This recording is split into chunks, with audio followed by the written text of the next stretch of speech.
ભાવનગર જિલ્લા પ્રાથમિક શિક્ષણ સંઘ દ્વારા ટેટ પાસ કરીને વર્ષોથી સેવા આપતા શિક્ષકોની કાયમી નિમણૂકમાં પ્રાથમિકતા આપવા માંગ સાથે રાજ્ય સરકારને એટલે કે કલેક્ટર કચેરી જઈને કલેક્ટર સાહેબને આવેદનપત્ર પાઠવવામાં આવ્યું હતું। ભાવનગર જિલ્લા પ્રાથમિક શિક્ષણ સંઘ દ્વારા ટેટ પાસ કરીને વર્ષોથી સેવા આપતા શિક્ષકોને કાયમી નિમણૂકમાં પ્રાથમિકતા આપવા માંગ સાથે કલેક્ટરને આવેદનપત્ર પાઠવવામાં આવ્યું હતું। શિક્ષણ સંઘે રજૂઆત જણાવ્યું હતું કે ટેટ પાસ શિક્ષકો લાંબા સમયથી શિક્ષણ કાર્ય કરી રહ્યા છે, તેમ છતાં તેમને કાયમી નિમણૂકનો લાભ મળ્યો નથી। આથી શિક્ષકોને સેવા સુરક્ષા અને ન્યાય મળે તે માટે ભરતી પ્રક્રિયામાં યોગ્ય પ્રાથમિકતા આપવામાં આવે તેવી માંગ સાથે કલેક્ટરને આવેદનપત્ર પાઠવવામાં આવ્યું હતું।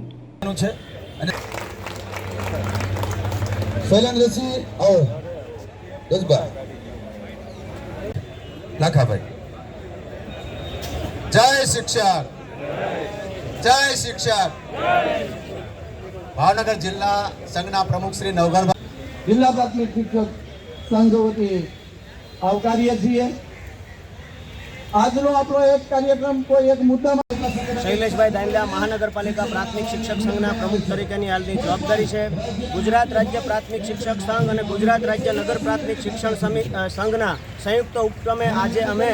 એક આંદોલનાત્મક સ્વરૂપે અહીંયા તમામ ભાવનગર જિલ્લા અને શહેરના તમામ શિક્ષકો ભેગા થયા છીએ અને આ જે ભેગા થયા છે એની પાછળનું મુખ્ય કારણ છે કે સર્વોચ્ચ અદાલતે જે ટેટનો જે નિર્ણય કરીને બધાને પરીક્ષા ફરજિયાત કરી છે તેની સામે આવનારા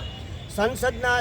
ચોમાસુ સત્રની અંદર એનો ખરડો પસાર કરવામાં આવે અને ખરડાના કારણે જે ટેટ પરીક્ષા છે રદ કરવામાં આવે, જેના કારણે જે તે સમયે જ્યારે શિક્ષકને નિમણૂક આપવામાં આવ્યું છે ત્યારે તેની લાયકાતના ધોરણે એને નિમણૂક આપવામાં હોય છે, ત્યારે આ પાછળથી જે 2010ના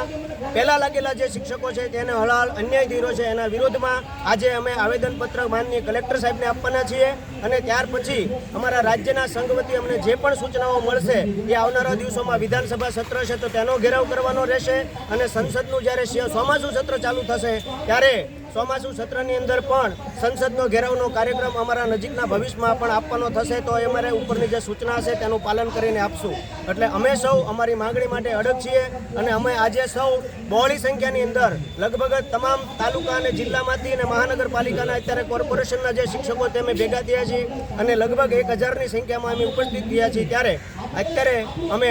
રેલી સ્વરૂપે આવેદનપત્ર આપવા જશું અને અમારી માંગણીને પૂરેપૂરા વિનમ્રતાથી અમે એમની સાથે રજૂઆત કરીશું।